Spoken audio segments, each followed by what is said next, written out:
Colours Kannada ವಾಹಿನಿಯಲ್ಲಿ ಸೋಮವಾರದಿಂದ ಶುಕ್ರವಾರದವರೆಗೆ ರಾತ್ರಿ 9:30ಕ್ಕೆ ವಧು ಎಂಬ ಹೊಸ ಧಾರಾವಾಹಿ ಪ್ರಸಾರವಾಗುತ್ತಿದೆ. ವಧು ಧಾರಾವಾಹಿಯಲ್ಲಿ ಹೀರೋ ಸಾರ್ಥಕ್ ಪಾತ್ರ ನಿರ್ವಹಿಸುತ್ತಿರುವ ನಟನ ಹೆಸರು ಅಭಿಷೇಕ್ ಶ್ರೀಕಾಂತ್. ಈ ಮುಂಚೆ ಕಲರ್ಸ್ ಕನ್ನಡದ ಲಕ್ಷಣಾ ಸೀರಿಯಲ್ನಲ್ಲಿ ಮೌರ್ಯ ಪಾತ್ರವನ್ನ ನಿಭಾಯಿಸಿದ್ದರು. ಆದ್ರೀಗ ಈ ನಟ ವಧು ಧಾರಾವಾಹಿಯಲ್ಲಿ ನಾಯಕನಾಗಿ ನಟಿಸುತ್ತಿದ್ದಾರೆ.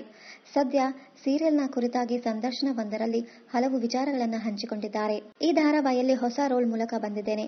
ನನಗೆ ನಿರ್ದೇಶಕರ ಬಗ್ಗೆ ಅಪಾರ ಗೌರವವಿದೆ. ನನ್ನ ಬಳಿ ಈ ಧಾರಾವಾಹಿಗೂ ಬರುವ ಮುಂಚೆ ಸಿನಿಮಾ ಇತ್ತು. ಸಡನ್ ಆಗಿ ಈ ಧಾರಾವಾಹಿ ಬಗ್ಗೆ ಕಾಲ್ ಕೂಡ ಬಂತು. ಬಳಿಕ ಸೀರಿಯಲ್ಗೆ ನಾನು ಆಯ್ಕೆ ಆದೆ. ನಾನು ತುಂಬಾ ಈ ಪಾತ್ರಕ್ಕೆ ಹೋಂವರ್ಕ್ ಮಾಡಿದ್ದೇನೆ. ತುಂಬಾ ಸೆಟಲ್ ಆಗಿದೆ. ನಾನು ತೂಕ ಕೂಡ ಇಳಿಸಿಕೊಂಡಿದ್ದೆ. ಅದಕ್ಕೂ ಮುಂಚೆ ಒಂದು ಸಿನಿಮಾಗಾಗಿ ನಾನು ದಪ್ಪ ಕೂಡ ಆಗಿದ್ದೆ.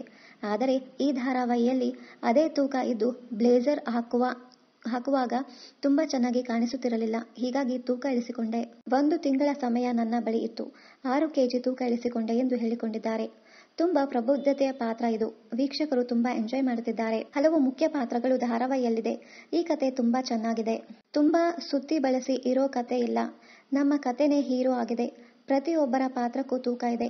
ಕೋರ್ಟ್ ಕೇಸ್ ಹೀಗೆ ಹಲವು ದೃಶ್ಯಗಳನ್ನ ಜನ ಮೆಚ್ಚಿಕೊಳ್ಳುತ್ತಿದ್ದಾರೆ. 20 ಎಪಿಸೋಡ್ ನಾನು ನೋಡಿದ್ದೇನೆ. ತುಂಬಾ ಹೊಸತನವಿದೆ ಎಂದು ಹೇಳಿಕೊಂಡಿದ್ದಾರೆ. ಇನ್ನ ಅಭಿಷೇಕ್ ಅವರು ಈ ಹಿಂದೆ ಹಲವು ಬಾರಿ ತಮ್ಮ ನಟನಾ ಕೋರ್ಸ್ ಬಗ್ಗೆ ಹೇಳಿಕೊಂಡಿದ್ದರು.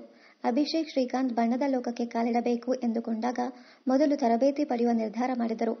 ಅದರಂತೆ ಕನ್ನಡದ ನಟಿ ಉಷಾ ಭಂಡಾರಿ ಅವರ ಬಳಿ ನಟನಾ ಕೋರ್ಸನ್ನ ಪೂರ್ಣಗೊಳಿಸಿದ್ದಾರೆ ಎಂದು ಹೇಳಿಕೊಂಡಿದ್ದರು. ಕಲರ್ಸ್ ಕನ್ನಡ ವಾಹಿನಿಯ ಶಾಂತಂ ಪಾಪಂ ಧಾರಾವಾಹಿಯಲ್ಲಿ ಬಳಿಕ ಸ್ಟಾರ್ ಸುವರ್ಣ ವಾಹಿನಿಯಲ್ಲಿ ಪ್ರಸಾರವಾದ ಯಜಮಾನಿ ಸೀರಿಯಲ್ನಲ್ಲಿ ನಟಿಸಿದರು. ವಸಿಷ್ಠ ಸಿಂಹ ನಟನೆಯ ತಲ್ವಾರ ಪೇಟೆ ಸಿನಿಮಾ ಮೂಲಕ ಕನ್ನಡ ಚಿತ್ರರಂಗಕ್ಕೂ ಕಾಲಿಟ್ಟ ಅಭಿಷೇಕ್ ಮುಂದೆ ಕೆಟಿಎಂ ಹಾಗೂ ಡಾಲಿ ಅವರ ಕೋಟೆ ಸಿನಿಮಾಗಳಲ್ಲಿ ನಟಿಸಿದ್ದರು. ಹಿರಿಯ ನಟಿ ವಿನಯಾ ಪ್ರಸಾದ್, ಸುಧಾ ಬೆಳವಾಡಿ, ರವಿ ಭಟ್, ರವಿಕುಮಾರ್ ಮತ್ತು ರೇಖಾ ಸಾಗರ್ ಮುಂತಾದವರು ವಧು ಧಾರಾವಾಹಿಯಲ್ಲಿ ಬಣ್ಣ ಹಚ್ಚಿದ್ದಾರೆ. ವಧು ಪಾತ್ರದಲ್ಲಿ ನಟಿ ದುರ್ಗಾಶ್ರೀ ಹಾಗೂ ಪ್ರಿಯಾಂಕಾ ಪಾತ್ರದಲ್ಲಿ ಸೋನಿ ಅಭಿನಯಿಸುತ್ತಿದ್ದಾರೆ. ಸೋಮವಾರದಿಂದ ಶುಕ್ರವಾರದವರೆಗೆ ರಾತ್ರಿ 9:30ಕ್ಕೆ ವಧು ಧಾರಾವಾಹಿ ಪ್ರಸಾರವಾಗುತ್ತಿದೆ. ಇನ್ನಷ್ಟು ಕನ್ನಡ ಧಾರಾವಾಹಿ, ಸಿನಿಮಾ ಹಾಗೂ ಇನ್ನಿತರ ನ್ಯೂಸ್ ಅಪ್ಡೇಟ್ಸ್ಗಾಗಿ ಚಾನೆಲ್ ಅನ್ನ ಸಬ್ಸ್ಕ್ರೈಬ್ ಮಾಡಿ. Thank you.